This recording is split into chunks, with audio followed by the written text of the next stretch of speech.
From your PHLV radio family, Merry Christmas and all the best in the coming year. Merry Christmas from your friends at PHLV Radio.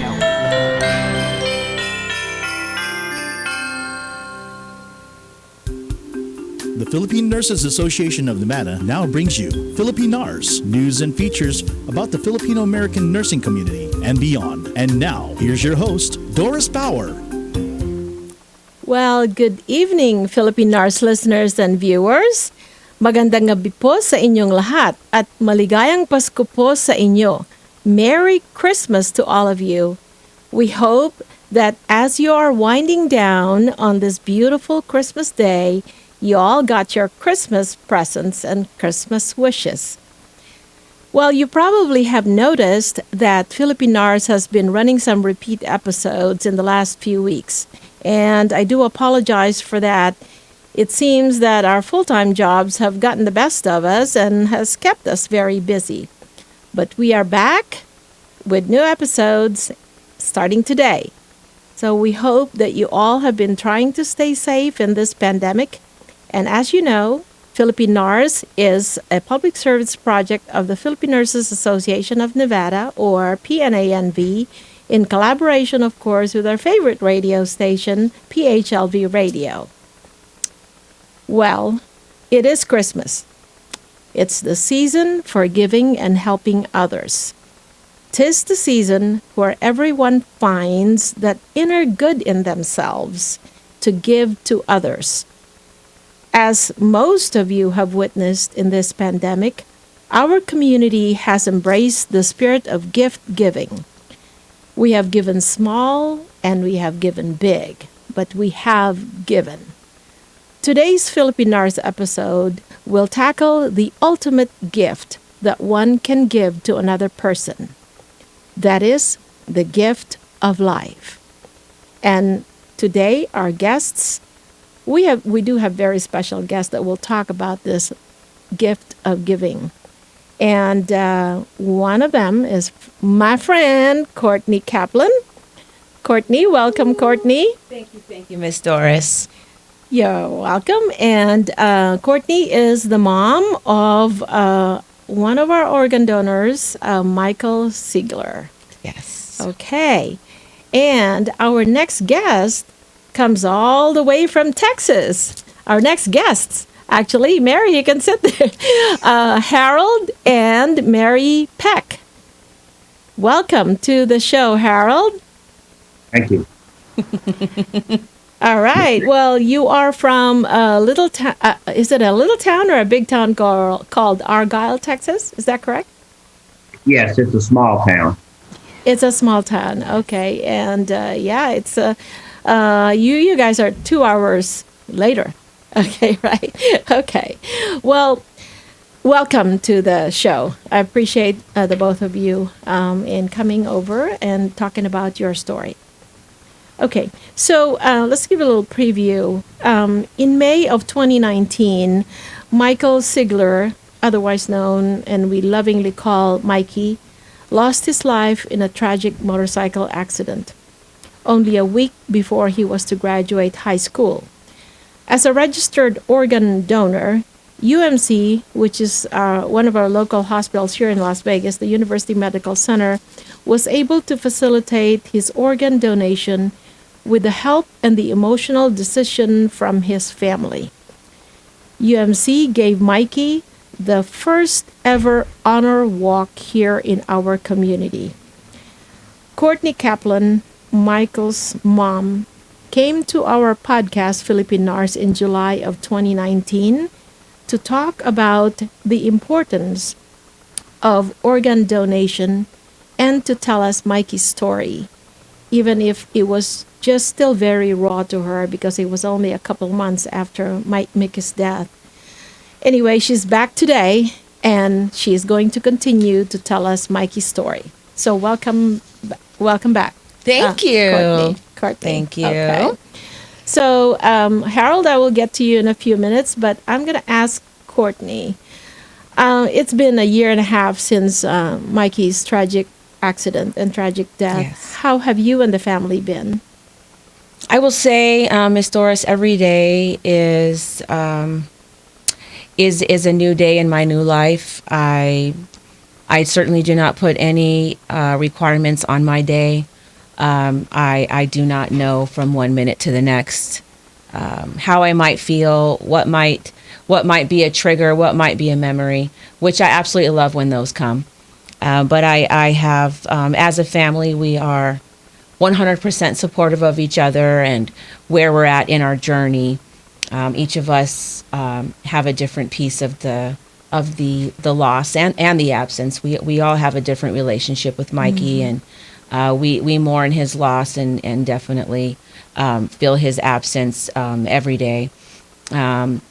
There's just so much good to this, so much good to the story, so much good from a tragedy, and that certainly helps me have a purpose and a passion every day to keep going.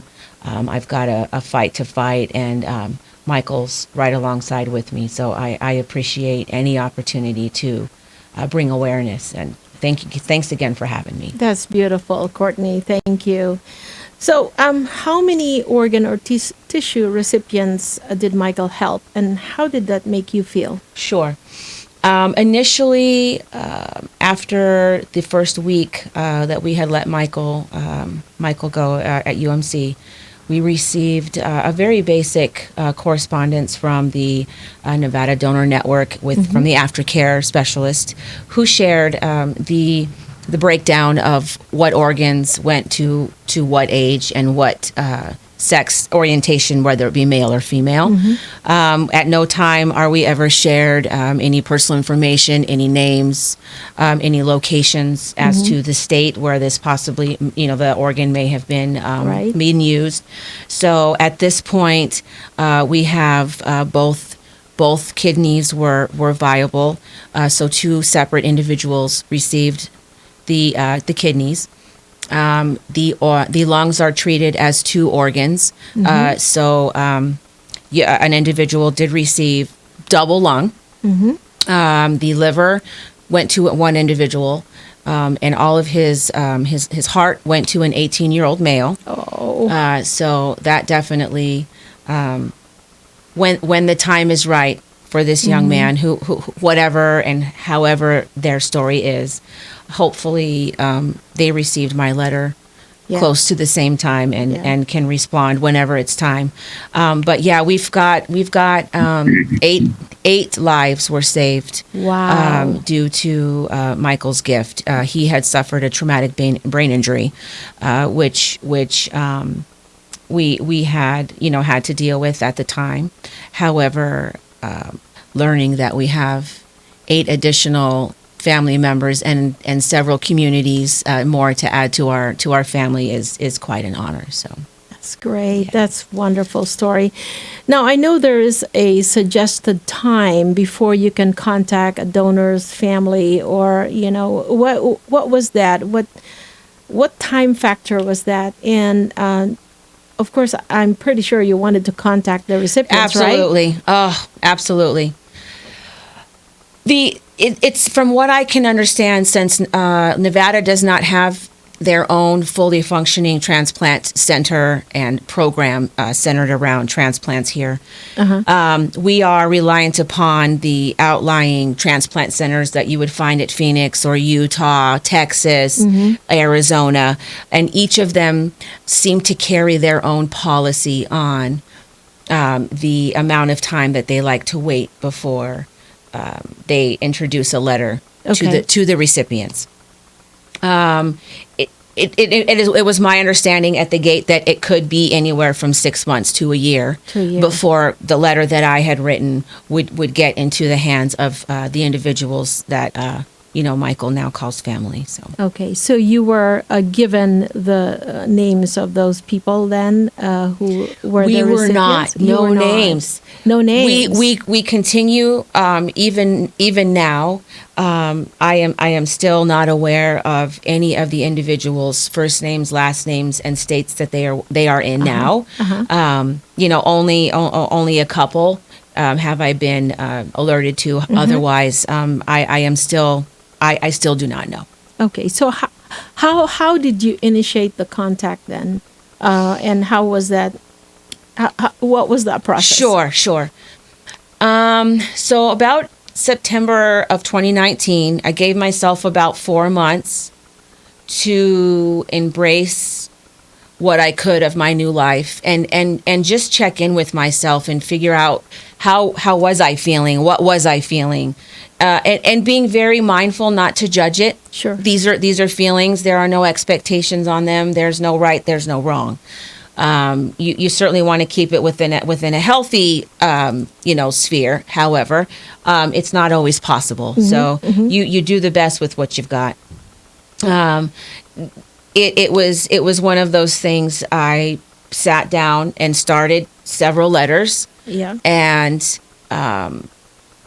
then once I just stepped back and just basically sat like I was in front of, a best friend or something, I want to share with them.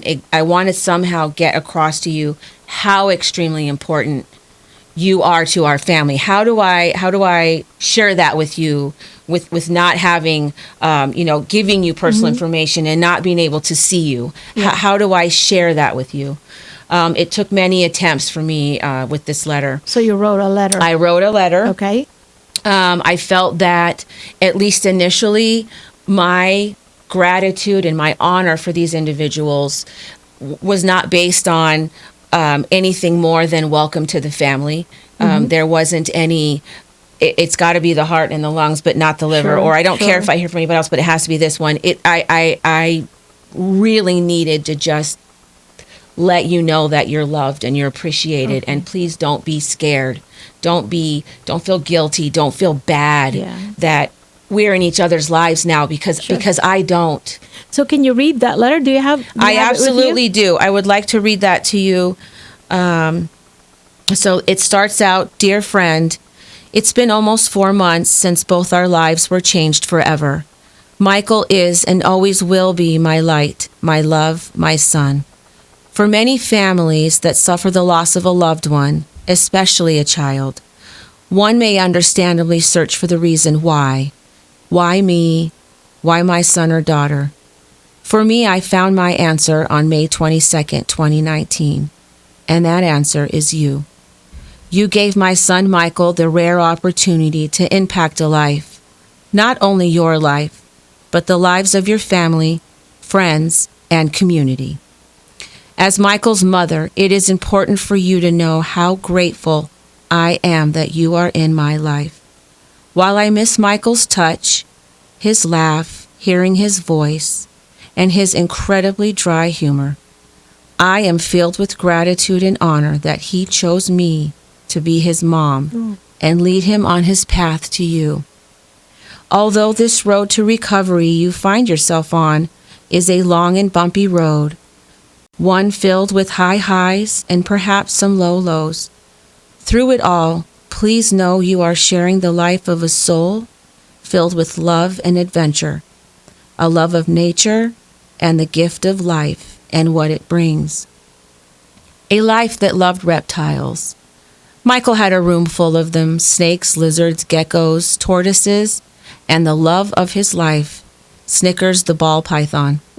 We kept Snickers as she holds a very special piece of Mikey.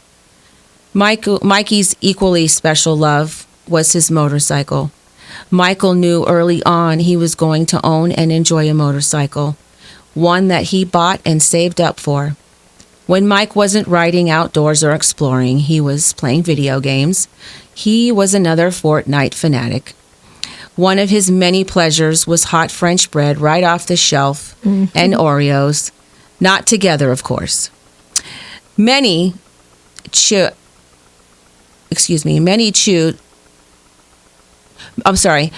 times he would indulge in orange chicken and white rice. One thing he always had going was his music.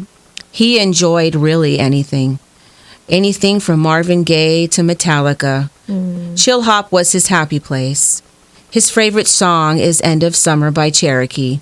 Take a listen, you may like it. I could go on for days sharing the life of Michael and I will answer anything you may have, questions, anything you want to know. I am an open book. My hope for you is you have found peace, love, and strength in knowing the life and struggle you may have had before is only a memory, a past that reminds you how precious life is and how valuable our loved ones are. You too are somebody's son or daughter. You deserve the opportunity to live your best life without the fear that your last breath, last heartbeat, or last embrace may be today. Lastly, please know I understand you must have a plethora of feelings and thoughts surrounding our relationship. I have no expectations or demands of you. My reaching out was for myself and Michael to welcome you to our family. I believe we all experience things in our lives that at times are painful and traumatic. I am no different. My path, however, has been forever changed, not in a bad way, in a way that has revealed my purpose, my path, and a purpose includes you, and it includes my son, Michael. Thank you for taking the time to read this letter. Despite the fear or sadness that may accompany our journey, I hope you find joy and happiness in each breath, each step, heartbeat, and smile. Find a smile and make up one day at a time. Light and love, Courtney. Wow, that is so beautiful. Thank you. Beautiful. And so that letter was then disseminated to the recipients. That was sent correct. to, it is my understanding that they were sent to the various transplant centers where the centers. Individuals, had received their transplant and follow-up care. That's beautiful. That's Yes. beautiful. Thank you. Well, Mr. Peck, Harold, welcome to the program. We do appreciate that you consented to be interviewed to tell your story here at our program. Can you please tell us about yourself and how and why did you need a lung transplant? We found out around 2010 I had some kind of a disease which was known as pulmonary fibrosis, which is a hardening of the lungs. I mean, I've never smoked or done anything like that to cause any damages. So they said it can be hereditary. So in 2010, the pulmonary fibrosis was pretty much dormant. We did, lung function tests and stuff, and they were around 85%. So the doctor at that time said, we'll just monitor you for a few years or whatever time it takes. So in 2016, I got where I was having a little harder time breathing. So we went back to the doctor and he set us up and went to get a biopsy. I asked the surgeon, how they want to do, and they said they wanted to do a biopsy. So they did a biopsy, and a week later they come back and said that we did have pulmonary fibrosis. And so what they did at that time,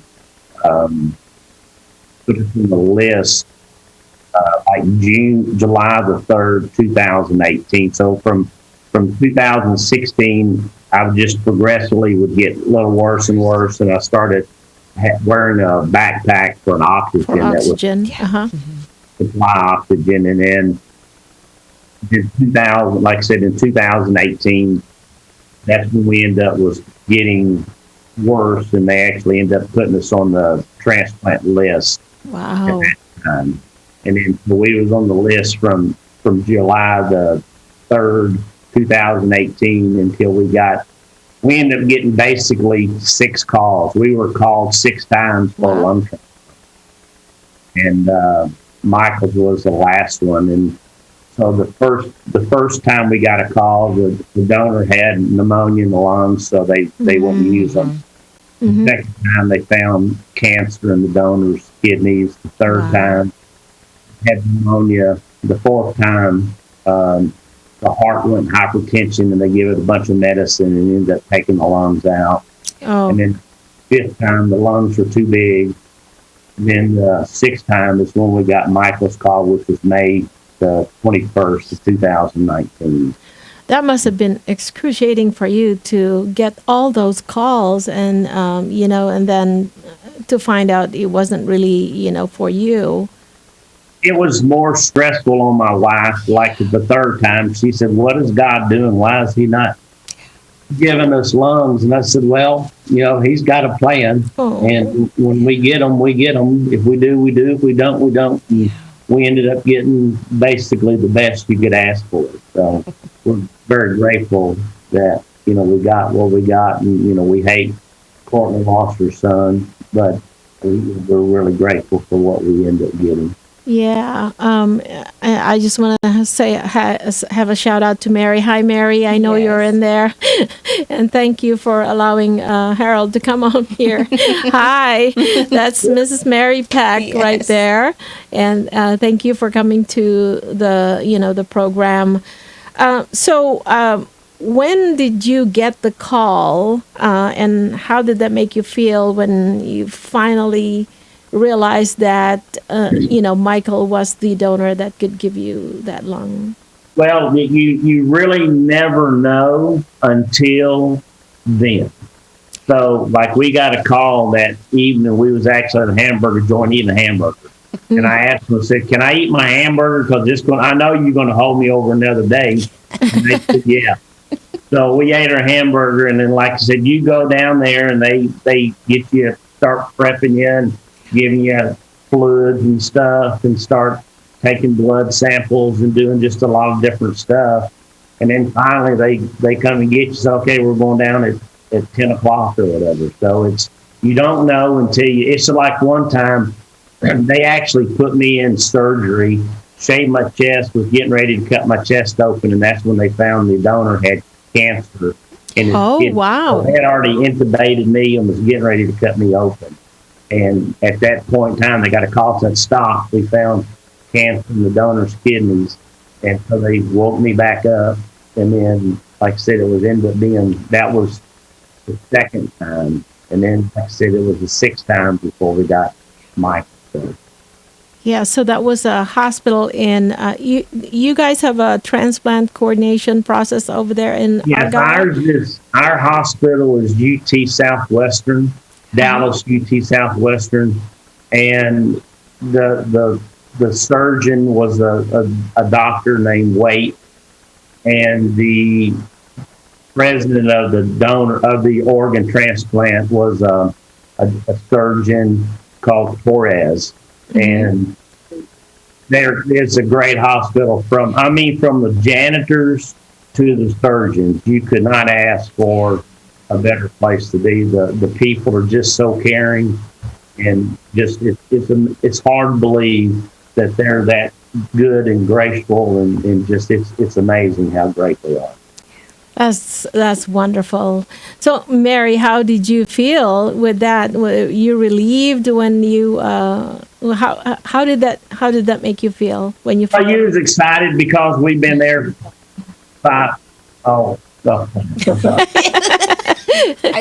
We'll let Mary talk for a minute. You got to talk loud. I can't hear. So. Oh, I'm sorry. Mary, how did you feel, when this finally came, right in front of you? Excited every time. It was a roller coaster, so many going up, down there so many times. But you didn't know originally he was getting a single, and somebody else was getting the other one, and then from the 11th floor to the 3rd floor. When we got off the elevator, they told him he was getting a double. Wow. So pain all the time.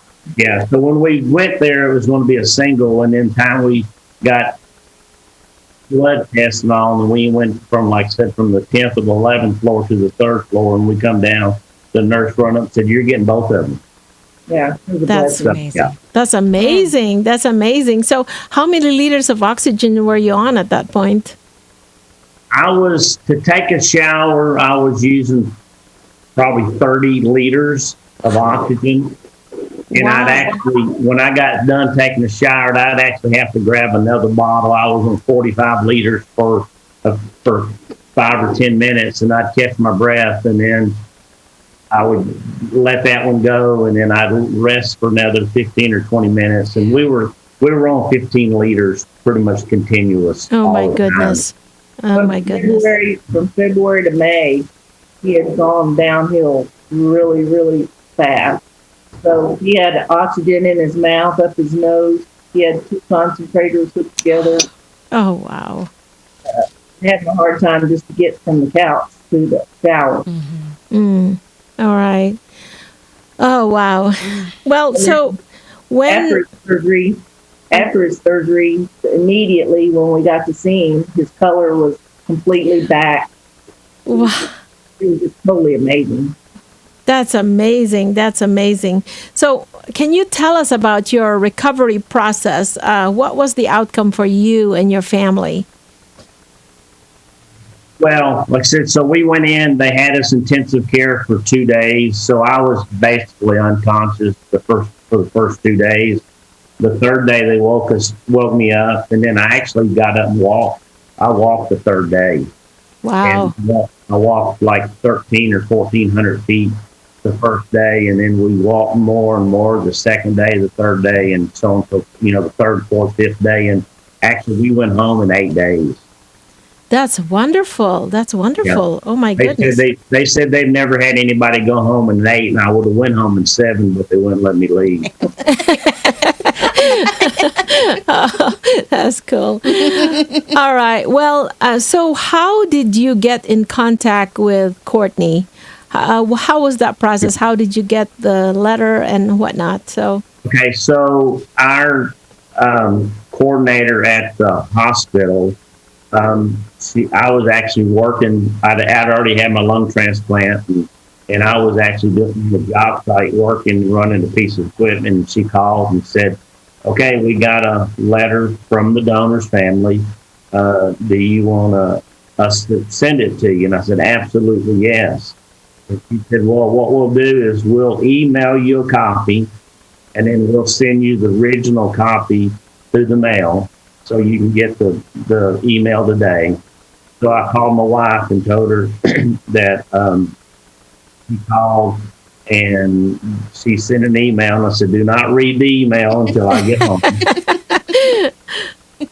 So I got home, and Courtney had sent the letter for roughly 4 months after Michael's passing, and it took like September, I think. August 4th. That's the day that Mallory reached out, August 4th. Yeah. So we got the letter September, whichever day it was. I don't remember the exact day, but we read the letter, and Courtney put enough information in there that I could kind of read between the lines. And my daughter-in-law, Mallory, I said, "Look on the computer and see what you can kind of find out." What a good detective Mallory is. Fabulous. Yeah. So Mallory was able to locate and see the Walk of Honor and just a bunch of other stuff. And then Mallory, I guess on Facebook, sent her saying that I'm Harold Peck. I was the donor, the recipient of the lungs. And this is his phone number if you want to call him. And then Charles, with Courtney's husband, called and said, "Is this Harold Peck?" And said, "Yeah, the one with the double lung transplant." And so I could hear Courtney in the back. She was emotional. She was excited. Yeah. And we were excited and emotional too. And so we talked for about an hour and a half. Yes, we did. And then I asked them, would they like to meet us? And they said, yeah. So they come down and seen us October the 16th, and they was here the 16th, 17th, and 18th. Yes, I was so excited when Courtney told me that. I'm like, oh my God, can I just be a fly on the wall when you go over there? But I am so so glad. So anyway, yes, Courtney and hubby did make it over there to Argyle, Texas. And so tell us what happened when both your families met. Courtney, you want to start? Sure. I mean, of course, besides the obvious butterflies and and what was I feeling? I know I was excited. I wasn't scared. I wasn't fearful. I wasn't sad. It's just one of those emotions. Like I don't think you really experience it exactly like that unless you're in it. Because where else in life would you unless it was maybe a birth parent or mother, that kind of excitement of I don't know you, but I know you, and I'm so excited.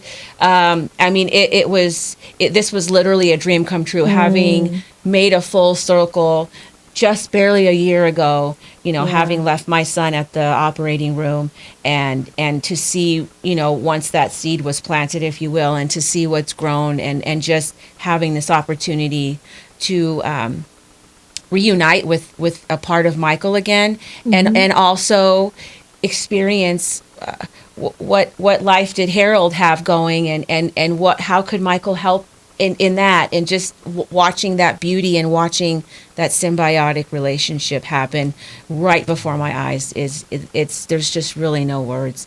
I do remember texting Harold and what kind of car are you in? Because we were sitting in a passenger pickup type of a situation in Texas, and described the vehicle, and I saw it in the horizon, and I started, my breathing increased. My hands were sweaty. I go, this is it. Like this buildup was just crazy.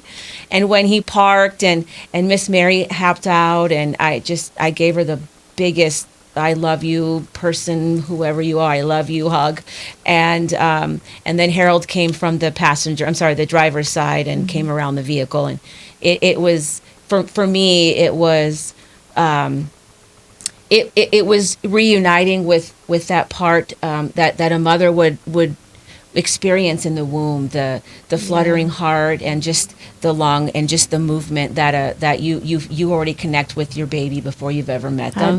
I felt that Michael was there, and I could feel him, like there was a piece of him there that I could hold again. So I'm pretty sure I probably cracked a rib. I probably did the with Harold. So sorry about that. Send me the bill. But yes, it was an immediate connection for me, for sure. And I can only imagine, what the experience was like for Miss Mary and Harold. So Harold, how did you feel when both your families met?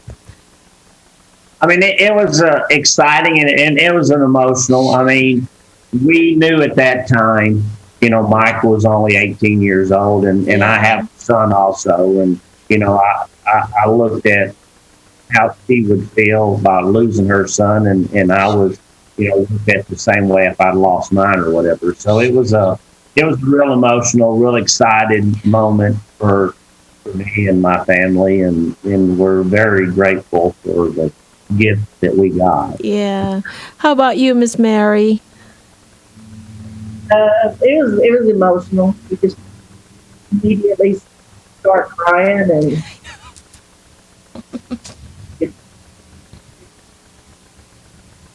Oh, we can hear you very well.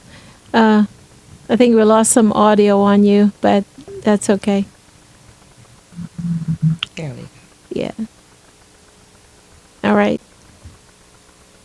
Okay, it seems we lost a little bit of audio from you guys. So let me see. So what kind of activities did you plan when you guys met? I know they made the trek to Texas. Courtney? Sure. I'm getting all the information that Mikey's dad and I had was, Mr. Harold and Mary Peck, and we lived in Argyle, and we didn't know anything more than that, except that when we were speaking with each other initially after we first made contact on the through Facebook, I mentioned to Harold and his family that Michael's birthday would be coming up. He'll be turning 20 on October 17th, and it would truly be an honor for us to spend Michael's birthday with Harold. And share Michael with him as he would be sharing Michael with me on his 20th birthday. So we did absolutely spend Michael's birthday with Harold and his family.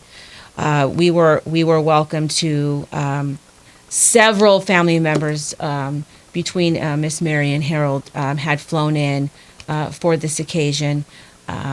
It was absolutely overwhelming, the love and the appreciation, and I'm confident that they felt the same, from us, that we are truly grateful that they are in our lives now and forever. That is wonderful. We had just wonderful fire pit stories and just bonding time and tears and laughter, and it was one of those once in a lifetime experiences. Okay, Harold and Mary, how did you guys feel about that reunion and the activities that you planned? That must have been awesome. Yeah, it was cool. Like I said, we like cooking out. Brandon likes, my son, he likes cooking. So we cooked out the first day, and we cooked out on the 17th. And, we had, my sister was there, and Brandon and his wife, and we had several friends over that wanted to meet Courtney and Charles, and we actually had birthday cakes. Oh. And then my son is real emotional as well as I am at times. I'm more of a hard nose at most of the time, but he actually bought balloons and had balloons and had Happy Birthday Michael on it, and then he handed out letter or pieces of paper for everybody to write something to Michael, and then he tied them on the stringers of the balloons, and then we all, Brandon and I and Charles and Courtney, we all walked out and walked out the pasture and then let the balloons up in the air, and it was a really emotional deal. We actually have a video of that. I know that when you all met, you planned something like that, and it was around Michael's birthday. So that was pretty special for, both families. And he would have been 20 years old at the time. And I know you celebrated that special day with, releasing balloons up in the air. So I'm going to let the listeners and the viewers see that video. 20th birthday.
birthday, baby. Yeah.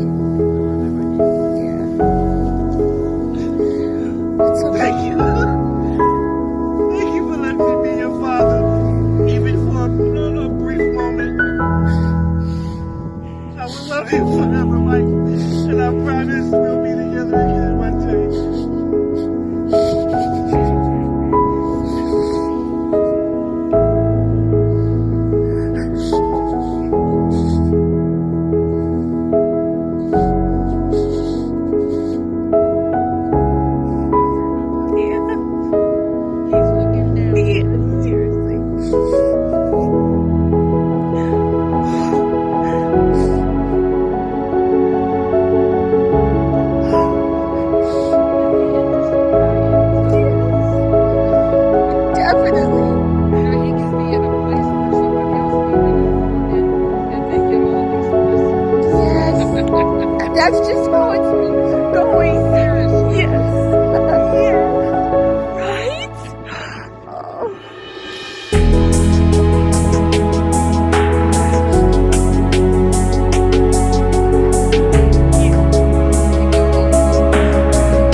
It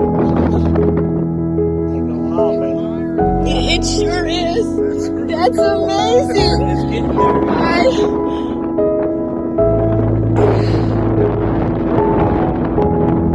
Right. They all know the notes say Harold Peck, so they know where to go. It's right. It's right. That's right. I can't even see it. It's so far. It's way up there. It's still there. Oh, there it is. Take your eye where you might miss it. Oh my gosh. I don't even think I can pick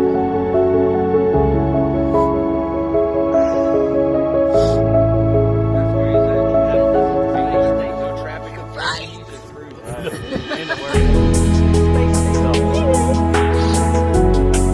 Straight ahead, man. just a little dot. It's right.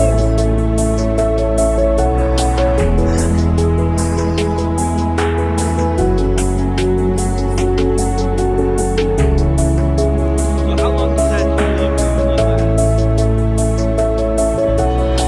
There ain't no telling where it's going to be.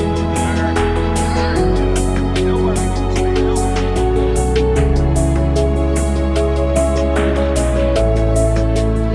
Fair enough. And see.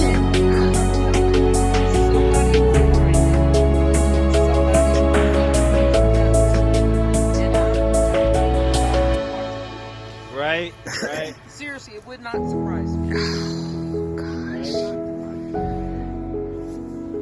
Okay, that was so good. That was so good. Thank you for sharing that, Courtney. And, very emotional time. So, to the three of you, both of your families are connected forever. Is there any message, special message that you want to give out to our listeners and to whomever is listening and viewing this podcast about your gift of life and the gift that you received, Harold? I think donation, being an organ donor, is probably one of the most precious gifts that you could ever give somebody. It's like us. I mean, I was probably within 60 days of dying. Wow. And by getting the lung transplant, it's like I said, it's been over a year and a half, and my activities are back to exactly where I was. I get to do pretty much whatever that I get to do, and like I said, it's just a precious gift to organ donate, and I think it's something that everybody ought to think about. That's wonderful. Mary, what can you say? What do you want to say? Oh, definitely changes people's lives in the best way. Mm-hmm. It's just so important. People just don't have any idea how important it is, and It's like giving you a second lease in life, right? exactly. And like Harold got to see our son get married in December. Oh, And yeah, just you have no idea how important it is. oh my goodness. What about you, Courtney? What is your message? For sure, being an organ donor I believe is a right and a privilege, just as driving it is something that we take for granted, but it is so absolutely necessary. It is for the betterment of not only yourselves but your family and for others. You just absolutely never know who your hero will be, and taking that to work with you, or taking that out in public, and just really, really realizing that, we all have a choice on how we deal with things. We're gonna be faced with negative and difficult and challenging things all the time, and really how you choose to deal with it will determine the outcome. We determine everything. You will be able to find the silver lining. You'll be able to find peace. That again is a choice that we all make, and how we want to live our lives, and realizing that heroes are ordinary people doing extraordinary things, and not just with organ donation, but really any passion and purpose that you found yourself in. Use that 80% of what you've learned to do, use it for the betterment of others, and do it with a smile, because you just never know. You just never know what an impact you have on others. Wow. Well, I really would like to thank you guys on behalf of Philippine NARS and PHLV Radio. I would like to thank all of you for coming to the podcast. And what a heartwarming story that you all have told us and our listeners. The ultimate gift is the gift of life. And this is a heartwarming story that you have told us on Christmas Day. So thank you so much, Mr. and Mrs. Peck and Courtney. Thank you. Thank you very much. The next time we see Courtney, we're going to have a big party, because this was COVID. Oh, yeah. This was a COVID party. Oh, yes. Oh, yes. A lot of people there, and it's going to be exciting. Oh, for sure. That's wonderful. That's yes, right. That's great. Hey, I'm coming. I'm invited or not. Don't say that, because you will. Okay, well, thank you again. And to our listeners and to our viewers, we hope that we have brought you a story to warm your hearts this season. Like Ralph Waldo Emerson said, "The only gift is a portion of thyself." And this is truly the ultimate gift that we can give, is the gift of life. Let me also share with you some excerpts from a hymn by Reverend Henry Burton, and it's called "Have You Had Kindness Shown?" And it says, "Have you had a kindness shown? 'Twas not given for thee alone. Let it travel down the years, let it wipe another's tears, till in heaven the deed appears. Pass it on, pass it on. Did you hear that loving word, like the singing of a bird? Let its music live and grow, let it cheer another's voice. You have reaped what others sow, pass it on, pass it on. Hold your lighted lamp on high, be a star on someone's sky. May he live who else would die. Pass it on, pass it on." Thank you so much for tuning in. This is Doris Bauer, your Philippine NARS host, signing off for now. The Philippine Nurses Association of Nevada has just brought you Philippine NARS, news and features about the Filipino-American nursing community and beyond. Fridays, 7 p.m. on PHLV Radio. From your PHLV radio family, Merry Christmas and all the best in the coming year. Merry Christmas from your friends at THLV Radio.